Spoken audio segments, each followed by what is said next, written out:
आज Bhubaneswar all Odisha vocational trainer association तरफ Bhubaneswar ओपेपा office आगे प्रतिवाद करा जायथिला। यार सभापति सुनील देवता सेमानकर दाबी विषय रे कहिथिले जे आम स्कूल रे दीर्घ 6 वर्ष हैला शिक्षादान देउछु। आमको एथिरे जो एजेंसी नियोजित करिसेंती सेमाने आमको हैरान हरकत करबा सह दीर्घ मास धरी आमर बकेया पाउण देउनाहंती। यह सहित मन इच्छा छटई करुछंती। सेथिपाई आमे बहुत थर एही प्रसंग रे उच्च कर्तृपक्ष को जनईछु किंतु सेमाने आम पई किछि करुनाहंती। तेणु आज आमे शेष थर लगी आमर दाबी विषय रे जणाइछु।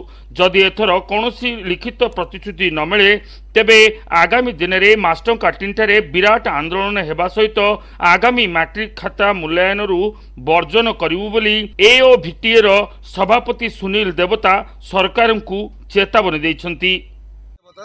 All Odisha vocational trainers association Odisha अछि तार मु संघर सभापति अछि राज्यर। तो आज आम ये एकत्रित होइछु एवं हमर मुख्य उद्देश्य थिला जे हमर जो काम करछु स्कूल पॉइंट रे आज वोकेशनल ट्रेनर आम थर्ड लैंग्वेज को पाठ पढ़ाऊछु। स्कूल दीर्घ 6 वर्ष है काम करछु। गोटे टका भी दरमा वृद्धि है नहीं। विभिन्न स्तर में सरकारी स्तर में पॉलिटिकल लोक को आम निजर मेमोरांडम देइछु। 2-3 थर आसिक ओसेपा ऑफिस आगे बसछु। दरमा तो बढ़लानी तापर आमको से नियमित छटई कर जो संस्था मानक से रिक्रुटमेंट कर जो एजेंसी को से मनोपली कर 2-3टी संस्था अच्छी जो मैंने दरमा बिल्कुल दौना। गोटे संस्था अच्छी SSCPL जी सीबी रमण ग्रुप्र सी दरमा दौनी। आ गोटे संस्था अच्छी उपासना सी दरमा दौनी। गोटे संस्था अच्छी एम्पावर प्रगति तार स्टेटेड किए तार VC किए तार ऑफिस कौटी आम जानू से कौन सी कथा कार शुणा प्रस्तुत ना सी मत 8-10 मास दरमा बाकी रखी।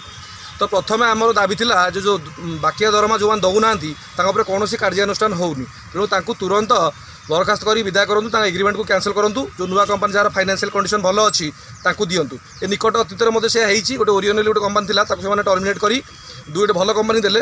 देखो से जो दिन से स्कूल अलटमेंट है 10 मास एकाथरे दरमा देदेवार पोटेंशियल पाखे अच्छी। तो जार मानसिकता अच्छी वोकेशनल प्रोजेक्ट काम करी स्कूल पॉइंट पिला एक्जाक्ट पाठ पढ़ा हो भिटी मान दरमा पातु quality education national education policy अनुसार हो तो सही भिटी मानक दिंतु। आम दाबी रखिलु।